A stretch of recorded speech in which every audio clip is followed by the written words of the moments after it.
working with donors who are Gen Z and Millennial. Hi, I'm Bill Stanczykiewicz. This is the first day from the fundraising school, and I'm joined today by two leaders in the philanthropic sector. Rachel Gerrol is the founder and CEO of NEXUS Global, and her COO is Liza Heavener. And Rachel and Liza, thanks so much for being with us on the Fundraising Schools podcast. Thanks for having us. Lovely to be here. And Rachel, I know you've co-founded NEXUS Global. What is NEXUS Global? Where'd you get this idea? What are you guys doing? Great question. So NEXUS is a peer-to-peer community for next-gen inheritors and philanthropists around the world. We are proud to boast 6,000 members in 70 countries.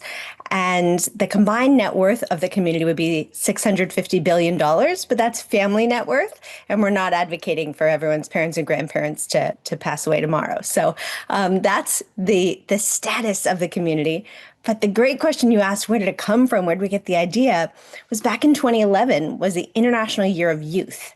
And under the International Year of banner, anyone can write the United Nations and say they want to host a program, because the preamble to the United Nations says we the peoples, not we the nations. And so my co-founder, Jonah, and I wrote the UN and said we'd like to bring together next gen from the world's most philanthropic families to come together and realize that they could have more power and influence that they could possibly imagine for 80 plus years. And we hosted that first event, thought we were done, and a line of people came up and said, well, we thought they were going to say, thanks so much, it was a great event. But they said, this is great, but there aren't enough people from Africa or Australia or the Middle East. And we said, well, we're so sorry. The event is over. And they said, what do you mean? We've never had a safe space for peer-to-peer sharing without an agenda before, with nothing being pushed or promoted. This has to happen again. So we were incredibly humbled and realized we may have accidentally birthed a movement.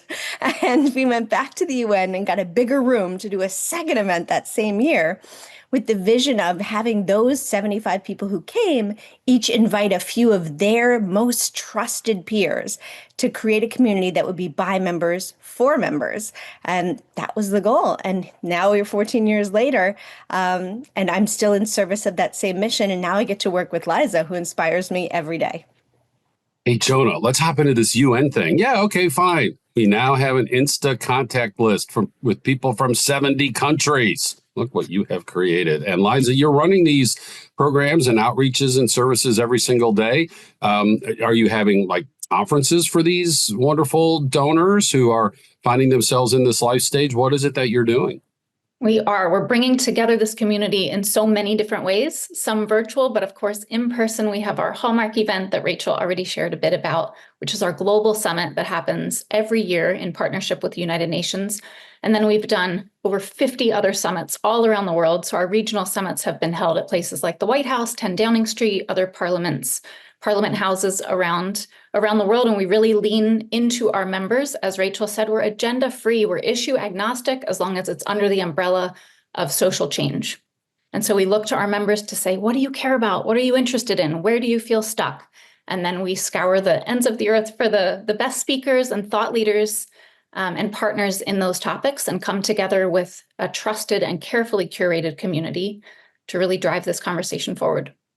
Rachel, this is such a wonderful part of a bigger story about how fundraisers need to be aware of all generations when fundraising. And, you know, for those of us not in that generation, it's always easy to lock away that image. You know, you think about a friend who has, let's say, a 10-year-old child, and you see that person 15 years later, they're 25, and you're like, no, in my brain, you're still 10, right? And I think that's happened sometimes for fundraisers who still think millennials are just out of college, living in 6 different cities, hopping around, you know. No, the oldest millennials are in their late 30s, early 40s. They have partners or spouses. They brought kids into those households. They bought houses. They've settled down. Most charitable giving is local. We need to be fundraising from our millennials and our Gen Z, let alone those who are from families who have prospered. Rachel, does it come out?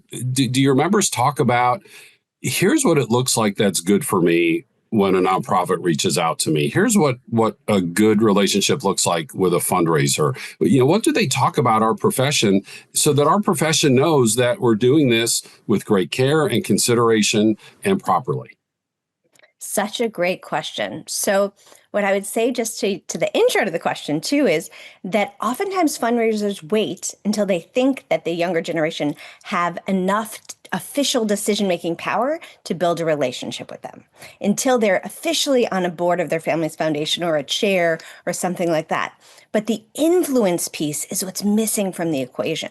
So there's no better phone call a grandparent ever received who's leading their family's foundation than from their grandchild that says, I was just meeting with a nonprofit that I think speaks to the legacy you want for our family, Grandma. Will you come learn about it with me? I promise a gift will get given to that new nonprofit sourced by the young person. So the influence piece, they may not be the vice chair of the family foundation, but they can call that grandparent or that parent and they can open their eyes to something new where they might have always funded the ballet or the opera. Now this next rising generation family member can say, I want you to look at inner city schools and equity with me because I think it's an extension of our legacy. And wow, does that make change? So what I would say is don't write off the next generation until you see their name on a masthead or on a website. Build a relationship now. Can you imagine if they said to a parent, instead of a trip to Europe for my birthday this year, I want us to make a family donation to XYZ charity. Boom, done. But also, I would say the really interesting piece is that our members do complain that anyone who has a development title asked them for money originally in the first or second meeting. What they're never asked for is their advice and insight. And they're all experts on their generation. So what I would say is host more of a informal advisory conversation and say, we're looking to tap into and leverage the knowledge and insights and wisdom of your generation. Can you sit down with me and advise me and consult with me how I might build trust with your generation? Because we do care about your ideas, whether it's how we get on social media or how we appeal to people and introduce them to our work. Remember, different generations. So ask for advice, maybe get money. Ask for money, maybe never get a phone call back. Yeah, Rachel, so sad we hear that from donors of all generations. That the ask comes before the relationship is developed, cultivated. And even if the ask receives a yes, then they don't hear from the fundraiser again until it's the next time to make the ask. We have just doubled down on our curriculum on donor stewardship and donor cultivation for people of all generations, of all types of income levels and wealth and gift sizes. For that very reason, just melts our heart when we hear that. So fundraisers, let's not continue that bad habit now into these next generations and meet people for the people who they are and all that they can bring to the table. Liza, similar question. How about you? What are you hearing your members, saying about fundraisers, fundraising, nonprofits? And I guess maybe another little spin on it is our school's research shows that the millennials and Gen Zs don't always necessarily think of philanthropy and formal nonprofit organizations that they're giving to causes, even if it does not run through a formal nonprofit organization. So that may or may not be something you're hearing from your members, but I'm just curious to your reaction overall. Absolutely. I think that Rachel said it best, but this is a values first group of individuals. They lead with identity and values and not institutional loyalty, like perhaps the generations that have come before them. Authenticity is key. So go deep, be real. I think big galas among this group are a little bit less of a draw, and small, curated, intimate salon dinners where you're building deep and real relationships. We've seen that success again and again and again with organizations, with donor-to-donor peer groups and things like that. And then lastly, I would add hands-on. They want to do philanthropy. They want to roll up their sleeves. They want to volunteer, they want to do learning journeys and community experiences and storytelling, and they want to do much more than just write a check. Yeah, and Rachel, there's something about a millennial or a Gen Z. Maybe it's family wealth, okay, and their family has prospered, and they are now part of that story. Or if they've generated the wealth themselves, they've done so at a comparatively early age. They're an entrepreneur, they invented something amazing, perhaps in tech. They went into the financial world and succeeded right away, or they've entered some of the professions that are higher paying and have done well. And our colleague Michael Moody, along with Sharna Goldsecker, have found, they often, to build on Liza's point, don't necessarily need their name over the door. They want to walk through the door and give you some ideas, right?